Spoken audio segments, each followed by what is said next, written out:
Here's something that every runner will unfortunately experience at some point. You've got a race on the calendar, you've been training for months, you've dialed in your pace, your fueling strategy, even your race day outfit. And then you show up on race day in the morning and the weather has completely different plans for you. Maybe it's 20 degrees warmer than the forecast said. Maybe there's a headwind that feels like running into a brick wall. Maybe it starts pouring at mile 4 and doesn't let up. And in that moment, you realize you never once thought about what you'd do if conditions weren't perfect. You trained for your pace, you trained for your distance, but you never really trained for this. Weather is one of the most significant variables in running, and yet most of us treat it like it's completely out of our control, something we just have to deal with. And of course, the weather itself is completely out of our control, but the thing is, you can prepare for weather. You can train through it. And if you understand what different types of conditions actually do to your body, you can adjust in real time instead of blowing up and wondering what went wrong. That's what today's episode is all about.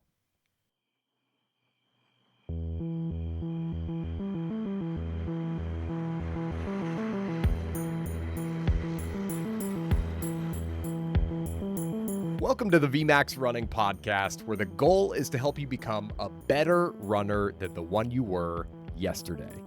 I'm your host, Coach Brad, and today we're talking about something that every single runner deals with, but very few actually train for. And that is, of course, the weather. We're going to go condition by condition through heat, wind, cold, rain, and even altitude. And I'm going to break down exactly what's happening inside your body in each scenario, how to adjust your training and your racing when conditions change, and just as important, when it's time to call it off and prioritize your safety. There's a lot of ground to cover here, so let's get right into it.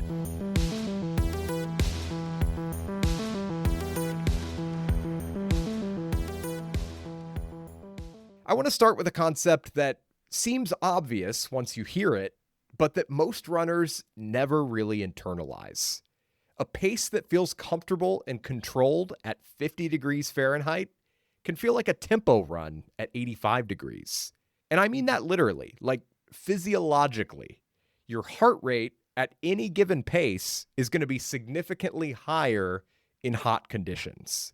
So if you're running by pace alone, there's a good chance you're working harder than you think. The same thing happens with wind, with humidity, with altitude. Your body is doing more work to produce the same output, the same speed. And if you don't account for that, you're going to pay for it. Most runners just have a number in their head, their goal pace, their easy pace, their long run pace. And they try to hit that number no matter what the thermometer says or no matter what direction the wind is blowing. And that mindset can get you into trouble. So here's the shift I want you to make, starting with your next run. Stop thinking about weather as something that has the potential to ruin your run, and start thinking about it as a training variable. Just like mileage, just like intensity or rest, it's something that you account for, something you plan around. And when you do that well, it actually makes you a tougher and more adaptable runner. All right, let's start with the big one, running in the heat. Heat is probably the condition that affects runners most dramatically. And it's also the one where the gap between what's happening physiologically and what runners think is happening is the widest. So let me walk you through what's actually going on inside your body when you run in the heat. Because once you understand the science, the adjustments make a lot more sense. When your core temperature starts rising during a run, your body has to make a choice about where to send your blood. Under normal conditions, a large share of your blood flow goes to your working muscles, right? Delivering oxygen to your legs so they can keep producing energy and keep pushing you forward. But when you're overheating, your body redirects a significant portion of that blood flow away from your muscles and toward your skin, because the skin is where your heat gets released. That's your body's cooling system kicking in. The problem is, with less blood going to your legs, less oxygen is getting delivered, and your muscles can't produce energy as efficiently as they normally would. On top of that, research has shown that ATP production, which is the fundamental energy currency that your muscles run on, actually decreases at elevated core temperatures. So you're getting less blood to your muscles, and you're producing less energy from the blood that does get there. That's a double hit, and it's why a pace that feels easy at 55 degrees can feel genuinely hard at 80. But it goes even deeper than that. There's a fascinating concept in exercise science called the central governor model, originally proposed by physiologist A.V. Hill back in 1924 and later developed extensively by Dr. Tim Noakes. The basic idea is that your brain is constantly monitoring your body's systems to make sure you don't push yourself into a truly dangerous state. And research has shown that when your core temperature starts rising toward levels where fatigue or heat illness would be likely, your brain actually starts applying the brakes before you reach that danger zone. It's called anticipatory regulation, and what it feels like from your end is that you just can't push today. Your legs feel heavy, your effort level feels way higher than it should for the pace you're running, and a lot of runners interpret that feeling as a lack of fitness or just a bad day or, feeling weak or whatever. And I really want to change that thinking. When you feel like you can't push the pace on a hot day, your brain is literally trying to protect you. It's a feature, not a bug. Now let's talk about sweat, because your cooling system is more complex than you might realize. Your body has somewhere between 2 and 4 million sweat glands. Sweat works by evaporating off of your skin, and that evaporation is what actually cools the blood that's been redirected to the skin surface from deeper in the body, from your organs and your muscles. This is a really elegant system when it's working properly. But here's where humidity becomes a big factor.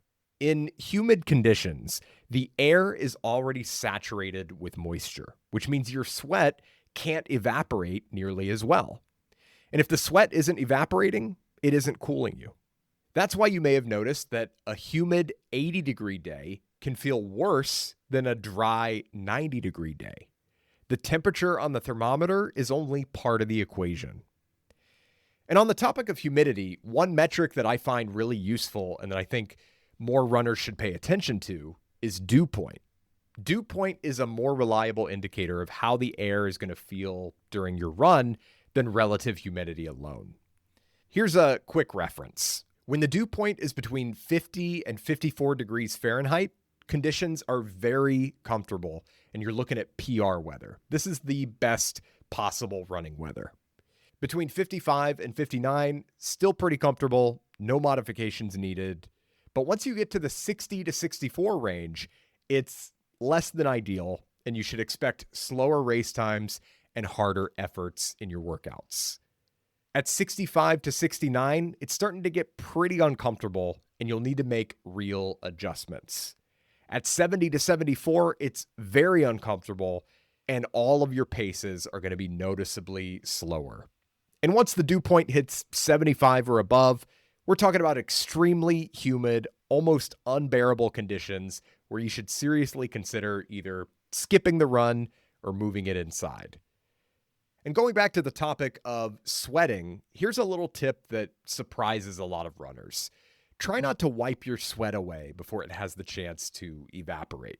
I know it's instinctive, especially if you've got sweat dripping into your eyes, but when you towel off your forehead or your arms, you're actually removing the cooling mechanism before it's had a chance to do its job. Okay, so knowing all of that, how should you actually adjust when it's hot outside? Number one, and this is the most important thing I'm going to share in this section, slow down.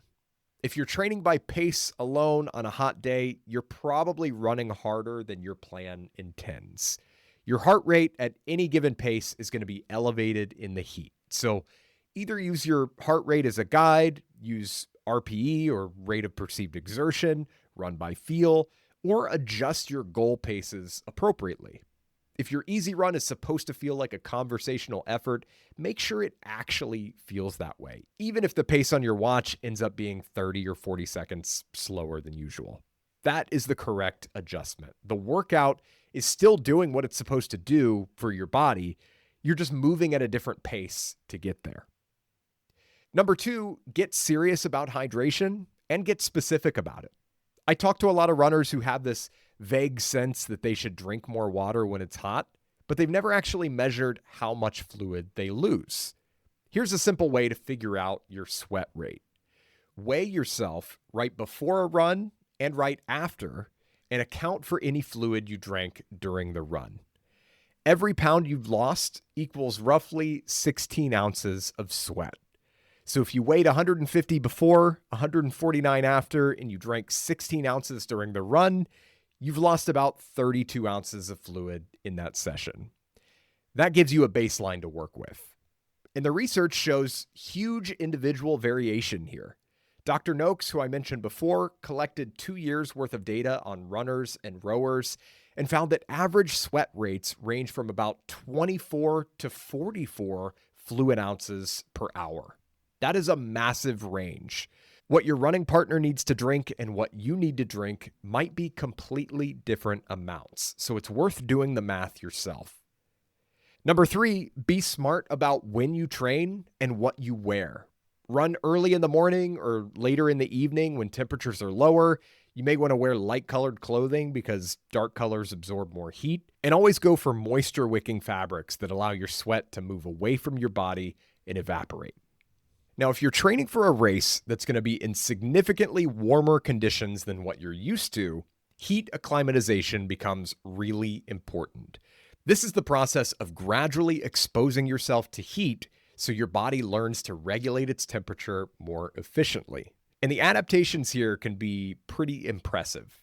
Heat acclimatization takes roughly 2 to 4 weeks. The process is gradual. You want to start with maybe 10 to 15 minutes a day of light exercise in the heat and progressively build up the duration and intensity over time. And after about 10 days of consistent heat exposure, your body's capacity for sweating can nearly double. That's a big deal because it means your cooling system is becoming dramatically more efficient. Someone who's heat acclimatized can sweat up to 4 liters per hour, compared to roughly 1.5 liters for someone who isn't. A couple of caveats here. Body size and composition do make a difference. Generally, the larger you are, the more energy your body needs to expend to cool itself, because smaller individuals have a greater skin surface area relative to their body volume. And it's also worth noting that the benefits of heat acclimatization are not permanent. If you return to a cooler environment, these adaptations will start to fade within 2 to 3 weeks or so. So the timing of your acclimatization relative to your race definitely matters. You can also simulate heat exposure at home if you have a treadmill by increasing the thermostat during indoor training. This is generally a better approach than piling on extra layers, which I don't recommend because your body can still cool itself through evaporation when you're sweating in a warm room, whereas extra clothing just traps that heat inside and restricts your airflow. One more strategy worth mentioning is pre-cooling. Research has shown that drinking cold liquids and using ice vests or cold towels before running in the heat can lower your core body temperature at the start, which may give you a bit more runway before heat starts to affect your performance. Now, I do want to spend a minute on safety here because heat-related illness is very serious and it can escalate quickly. There are 3 stages to this, and every runner should be aware of them. Heat cramps are the mildest form. You'll notice muscle cramps and heavy sweating, and the fix here is pretty straightforward. Stop running, move to a cool, shaded area, drink some electrolytes, and stretch and massage the affected area. Heat exhaustion is more serious. This is where your body's temperature regulation system starts to break down. Symptoms include dizziness, heavy sweating, confusion, nausea, weak and rapid pulse, and low blood pressure. If you notice these symptoms in yourself or in a running partner, stop immediately, get to a cool location, drink electrolytes, and seek medical attention. Heat stroke is the most severe. This is a medical emergency. The warning signs are a body temperature above 103 degrees Fahrenheit, rapid heart rate, red and dry skin, and critically, the person has stopped sweating, which means the cooling system has shut down completely. Confusion, vomiting, and erratic behavior are also common here. If you see these signs in someone, the priority is lowering their body temperature immediately and calling 911. Heat stroke can be fatal. The runners who are most at risk for heat illness tend to be novice athletes and those who are deconditioned, but it can happen to anyone. So please take it seriously regardless of your experience level. All right, let's swing to the other end of the thermometer. Cold weather running gets a lot less attention than heat, but it comes with its own set of challenges and risks. And honestly, a lot of runners are more willing to skip a run when it's cold than when it's hot, which I think is a shame because with the right gear and with the right mindset, cold weather running can be some of the most enjoyable training you do all year. I'm from the Midwest. I've done my fair share of winter running. There are videos and photos of me out there toughing it out in the snow with icicles hanging off my eyebrows. It's nothing to be afraid of, but there are some important things to consider. Let's start with what's happening in your body. When your core temperature starts to drop, your body does essentially the opposite of what it does in the heat. Instead of sending blood to the skin surface, it pulls blood away from your extremities and redirects it toward your vital organs. This is your body prioritizing survival, keeping your heart, lungs, and brain warm at the expense of your fingers and toes. That's why your hands and feet will feel numb before anything else. It's a deliberate physiological response. Your body also starts generating heat through muscle contractions, which is what shivering is. You can actually increase heat production by 2 to 4 times just by shivering. But one thing about cold weather running that catches people off guard is that moisture is a much bigger deal in the cold. Water accelerates heat loss dramatically. So if your clothing gets saturated with sweat and that moisture isn't being wicked away from your skin, your body loses heat at a much faster rate than it would if you were dry. This is why cotton is a terrible choice for cold weather running. It absorbs all that moisture and just holds it there against your body. And in cold conditions, not only is that uncomfortable, it can actually be dangerous. So let's talk about dressing appropriately for the cold. If you live somewhere with cold winters, you've probably heard that quote, "There's no such thing as bad weather, only bad clothing." And it's really true. Clothing strategy is the most actionable thing I can give you for cold weather running. So let's walk through this in some detail. The foundation of all of this is layering. Your base layer, the one closest to your skin, should be made of a wicking material that pulls moisture away from your body. Merino wool and synthetic fabrics both work well here. On top of that layer, you'll want to have an insulating middle layer for warmth. And then on windy or particularly cold days, you're going to want to have a windproof outer layer to keep that wind chill from cutting through everything else. Now, here's a principle that sounds counterintuitive, but it's one of the best pieces of cold weather running advice you'll ever get. When you step outside, you should feel slightly cold for the first 5 to 10 minutes or so. If you're standing in your driveway before your run and you feel perfectly comfortable because you're so layered up, you are overdressed. You're going to be generating a significant amount of body heat once you start running. And if you've got too many layers on, you're probably going to overheat. You're probably going to sweat excessively. And then you're going to soak that sweat through your clothes and actually get colder than you would have with fewer layers. Related to that, the more intense your workout is, the fewer layers you need. An easy recovery run on a 35-degree day requires more clothing than a tempo run at the same temperature because you're generating a lot more heat during a harder effort like a tempo run. When you're getting dressed, please don't forget your extremities. Gloves make a huge difference below about 45 degrees or so. A hat or ear coverage is going to be essential because you lose a lot of heat through your head. Below about 40 degrees, you may want to wear warm winter running socks. And in truly extreme cold, below 25 degrees or so, a face mask or a balaclava can keep that biting wind off of your skin. And just like with everything else in running, test your cold weather gear during training before you go and race in it. Nothing new on race day. That rule applies to your thermal tights and your wind jacket just as much as it applies to your shoes and your fuel. Now, of course, we have to talk briefly about the serious end of cold weather risk, and that is hypothermia. This is what happens when your body's core temperature drops below 95 degrees Fahrenheit, which is the point where normal metabolic functioning starts to break down. There are 3 stages. Mild hypothermia is marked by shivering and cold or numb extremities. This is caused by your blood vessels constricting to preserve heat in your core. At this stage, the solution is usually simple.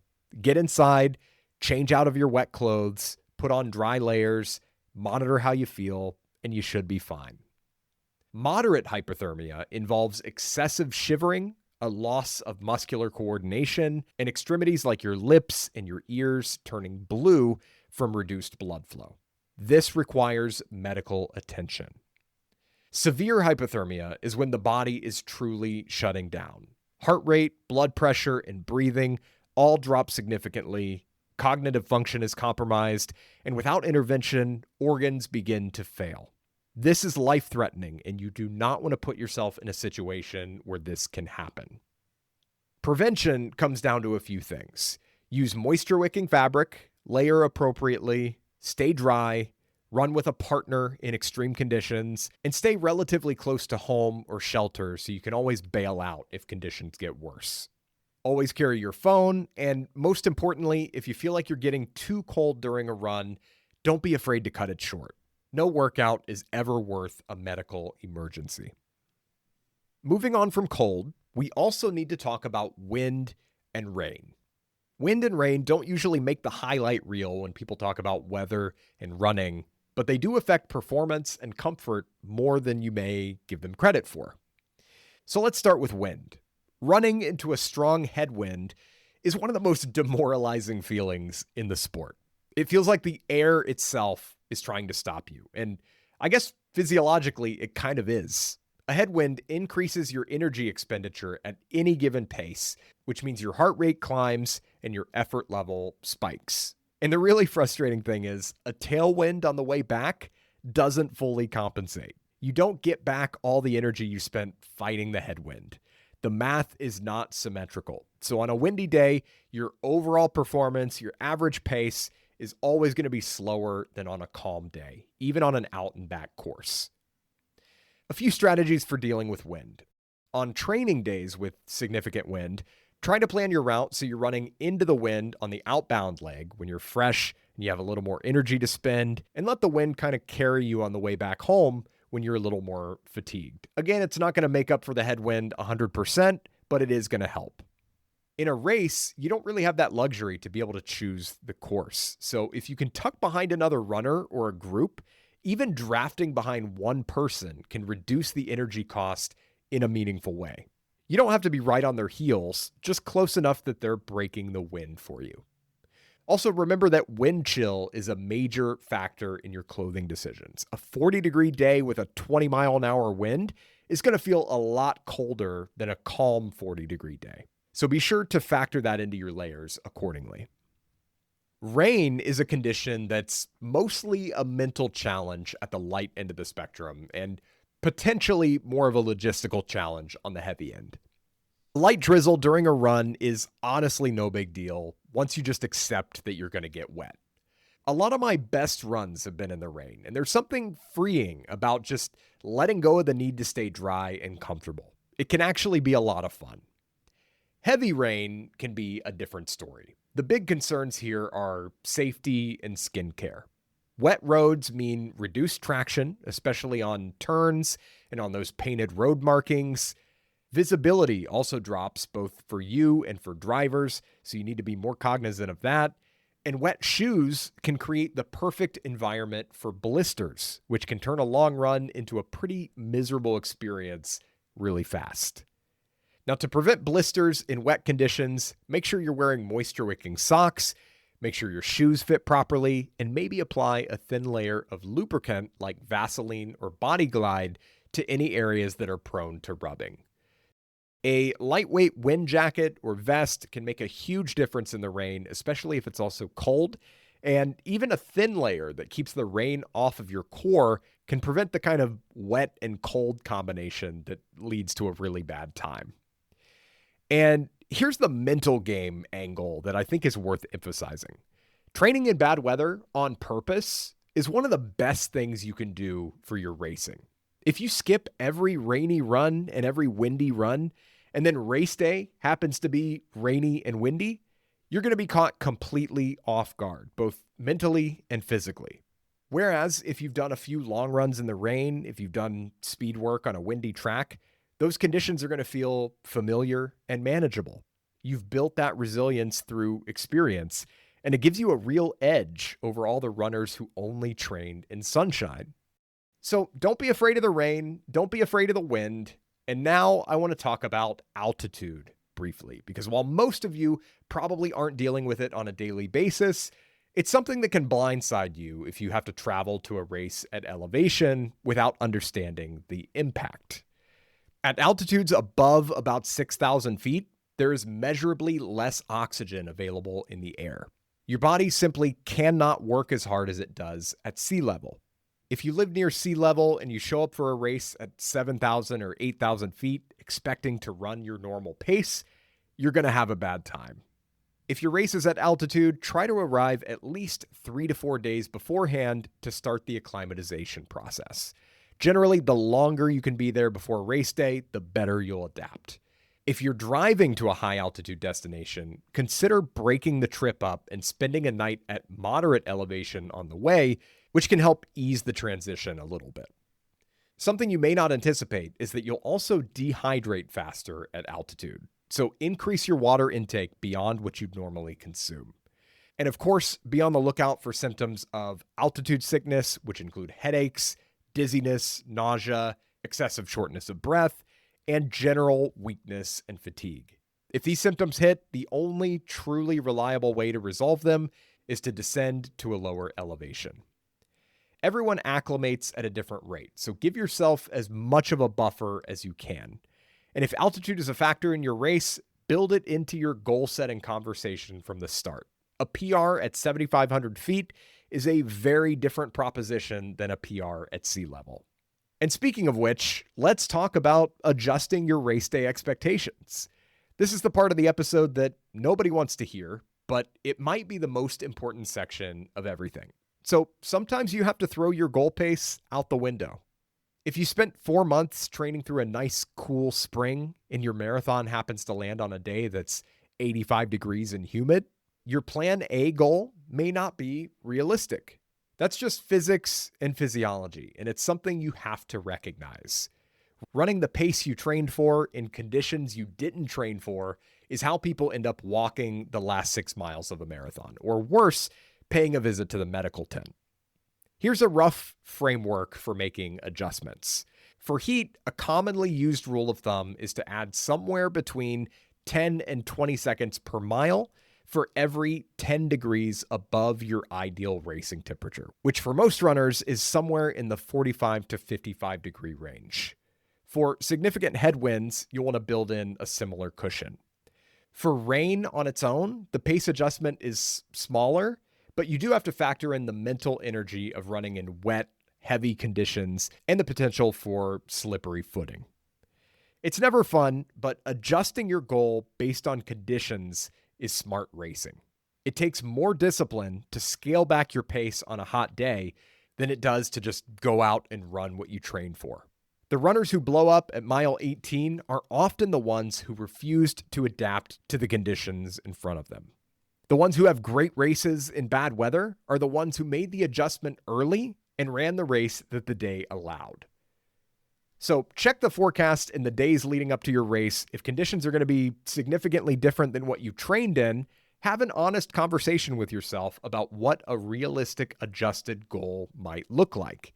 It's totally okay to have an A goal for perfect conditions and a B goal for tougher conditions. Okay, let's tie all of this together. Weather is a variable. It's not an excuse. It's not an obstacle you can't do anything about. It's a factor in your performance that you can understand, prepare for, and adjust to. The runners who do this well have a significant advantage over those who just cross their fingers for a nice day. Practically speaking, you should be getting out there in uncomfortable conditions on purpose at least some of the time. Not every run needs to be a sufferfest through a thunderstorm, but if you're exclusively a fair weather runner, you're leaving a lot of preparation on the table. Training in heat builds heat tolerance. Training in cold builds mental toughness and teaches you how to dress properly. And training in wind and rain normalizes those conditions so they don't rattle you on race day. The through line across every section we covered today is this. In challenging conditions, your watch becomes less important and your body becomes more important. Heart rate and perceived effort are much more reliable guides than pace when the weather shifts. If your body's telling you to slow down on a hot day, that's good information. Listen to it. If you feel like you're getting dangerously cold, that's good information too. Act on it. And above all, safety comes first, always. Know the warning signs of heat stroke and hypothermia. Run with a friend when conditions are extreme. Carry your phone. Be willing to cut a run short when things aren't right. There's no training run and no race that is worth a medical emergency. All right, that's going to do it for today. I hope this episode changes the way you think about weather and running. Go get a run in this week in whatever conditions are out there. And if the conditions are less than ideal, that's one more way to become a better runner than the one you were yesterday.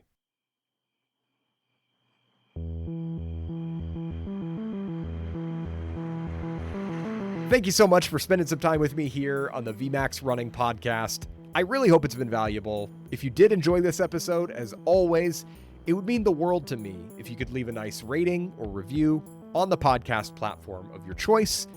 And regardless, I do appreciate your time, I appreciate your attention, and I appreciate you allowing me to be a part of your running journey. Thanks again for listening. Bye-bye.